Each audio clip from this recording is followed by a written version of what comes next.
He has carried out his promise. Those that I love are to be slain. This is my punishment. But who is this frightful creature? Let me order my men to search for him. The island is small. We must find him. Yes, we must find him. Arm your men with firearms. Tell them to shoot on sight. But what does the creature look like? A cruel, evil monster. Much bigger than an ordinary man. With long, yellow fangs that show between his lips. A monster of hideous cruelty. Oh, he must be found and slain. But who is he? What is his name? He has no name. I created him. You created him? You created this monster, Baron Frankenstein? It is the truth. Go, man. Tell your men to search for this monster. Tell them to slay him. Leave me here with my friend Ernst. Will you be safe here? I will be safe, although I pray for death. Go, Captain. I beg that you strive to find the monster and slay him. I will gather my men at once. We'll search the island thoroughly. You had better return to the vessel as soon as possible, Baron Frankenstein. I will see you there. Oh, Ernst, my friend. The truest friend that man ever had. Had I but heeded your advice, you would have been alive today. But I sinned. I usurped the rights of God, and for that sin, I am paying dearly. Now I have lost my friend. I know that my wife is in danger.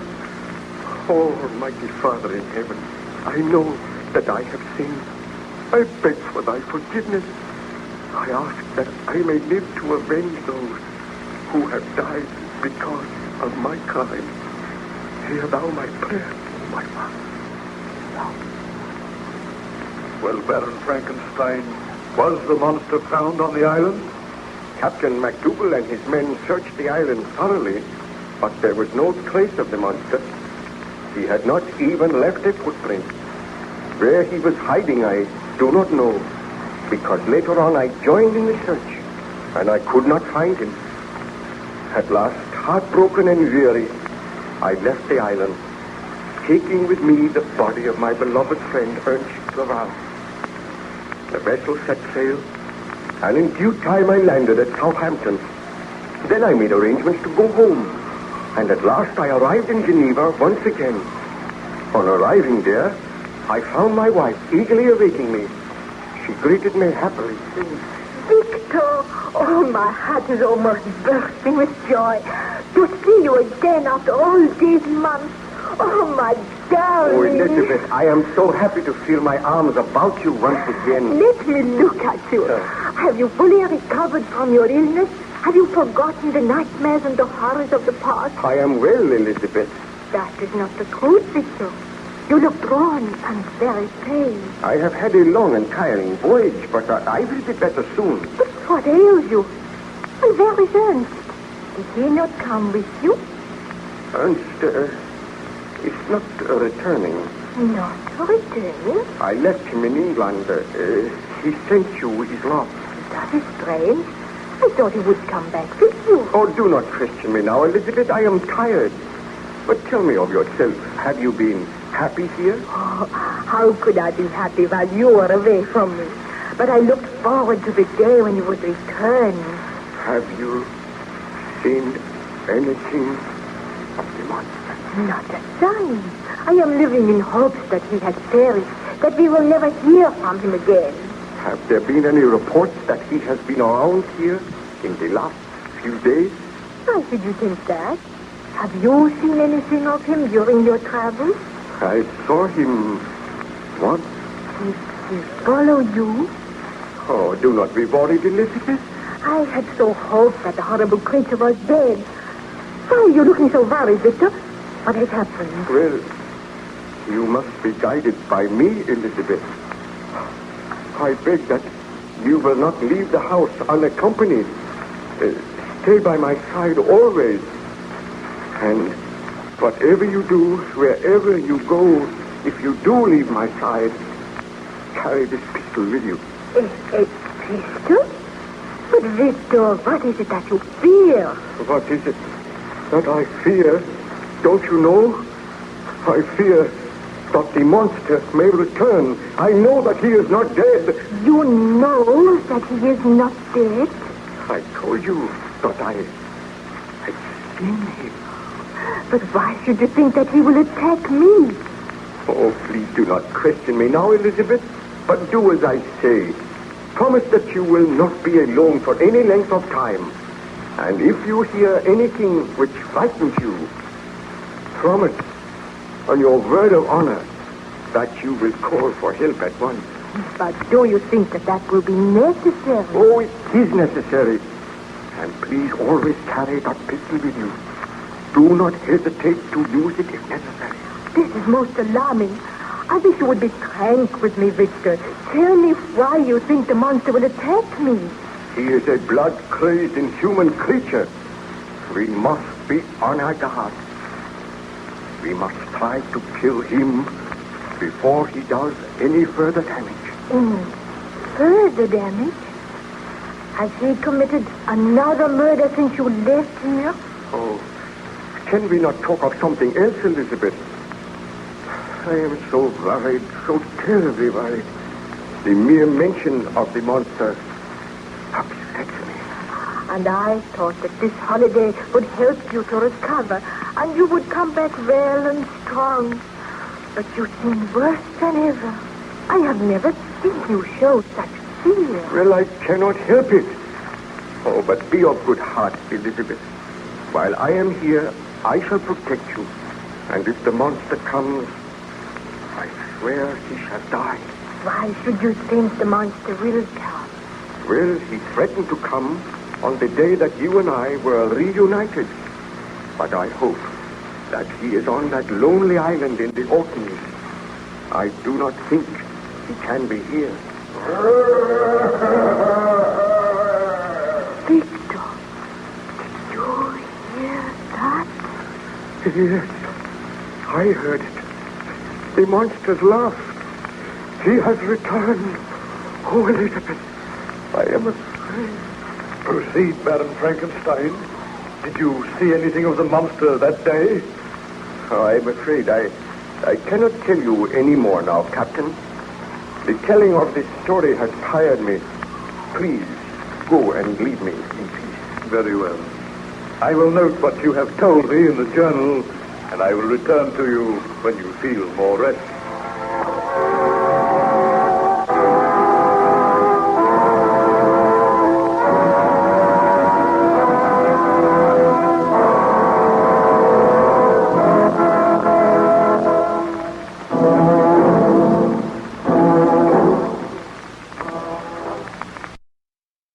Before we get started with our second episode, a word from the Scare FM advertisers.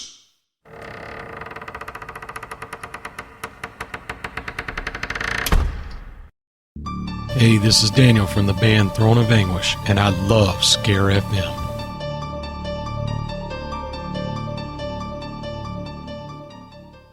Hey Andrew, have you looked at your electric bill lately? Yeah, Chris. I try to avoid opening mine because it's scary. My electric bills have doubled and it's not even summer. Don't be a victim of high electric costs. Let True Power do a free in-home energy assessment today so we can help you fire the electric company. Hit your own home run with True Power and the Anaheim Angels by visiting us on the internet at truepowergoangels.com or call us directly at 714-676-8888. Call now. Hi, this is John Hires, creator of John Hires Visual Effects, and we love listening to Scare FM. Having a haunted house, Halloween party, or haunted event this year? Are you ready with all the best haunted sound effects, pumpkin teeth, and video effects? Find them all at soundsofterror.com. Sounds of Terror has everything you need to give your haunted house, party, or event the perfect sounds and visual effects. Don't wait. Go to Sounds of Terror. That's SOUNDSOFTERROR.com. Halloween is almost here. Prepare yourself. Soundsofterror.com. Hi. This is Craig Hines, the evil genius from darkimaginings.com, and we love listening to Scare FM. Thank you for listening to our advertisers. If you are thinking of advertising on Scare FM, simply go to scarefm.com for more information.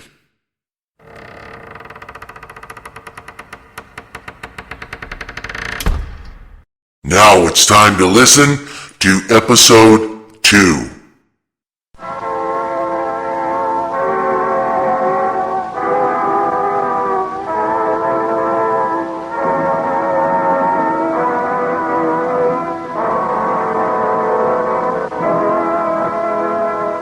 We now present George Edwards in Frankenstein.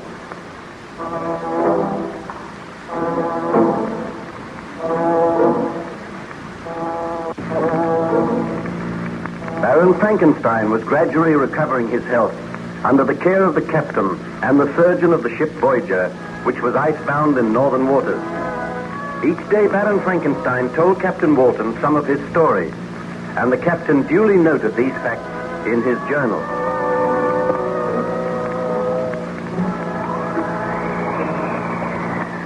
Perhaps you would care to have another look through my journal, Baron Frankenstein.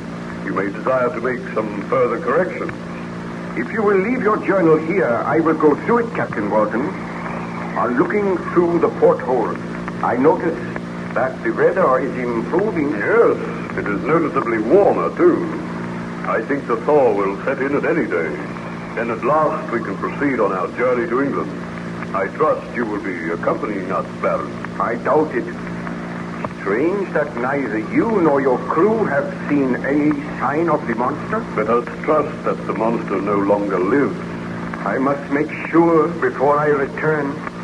I think that very soon I will be able to go up on deck. I am feeling so much better. The surgeon says that within a few days you may be able to go up on deck. Now, would you care to tell me some more of your story? Well, let me see your journal. I was telling you how I returned home to my wife. I was afraid to tell her of the death of Ernst Clerval, and I was terrified that the monster would keep his promise and appear on the day that I was reunited with Elizabeth. While we were talking, we suddenly heard a ghastly laugh, and I knew that the monster had kept his promise. Elizabeth clung to me in terror, and I said, "Now, Elizabeth, you understand why I must guard you carefully. The monster has returned, and he has designs on your life." But I thought that he had promised never to take another human life. He did not keep his promise, nor did I keep mine. He is outside that door, Victor. What can we do? I will lock the door. We are safe in here. I am terrified. I have kept my promise, Frankenstein. You broke yours to me. It seems that my creator can make a promise and break it. But I do not break promises. Have you sincerely mourned the death of your friend Ernst Clerval? Ernst Clerval? Is he dead? I will explain later, Elizabeth. I am going now, Frankenstein. But I will not be very far away. Not very far away. Victor, what can we do? I will arrange for a bodyguard to come to the house. We will make plans to slay that foul monster. Tell me about Ernst Clerval. Well, I was trying to keep the news from you. Ernst has been killed, murdered by the monster. Oh, Elizabeth, are we to spend the rest of our days in fear and terror? Am I never to cease to suffer because of the crime which I committed? I will carry this pistol, Victor, and we will take every precaution to try and protect ourselves. Oh, the monster will not kill me. He desires me to live on and suffer. Oh, but I am afraid for you. Tomorrow, you shall leave here. You will go to England. Think not that the monster would follow me, or I am safer with you, Victor. We must not be parted again. Oh, it is my fault that we are suffering all this misery. We have each other. We must do all in our power to rid the world of this foul creature. I will send a message to the burgomaster at once. I will ask him to send his best man here to act as a bodyguard, and together we shall plan to bring about the downfall of the monster. You must send one of the servants with a message at once. Oh, Elizabeth, until that monster dies, we are to spend our days in terror and abject misery. Let us pray that we shall escape with our lives. Well, Baron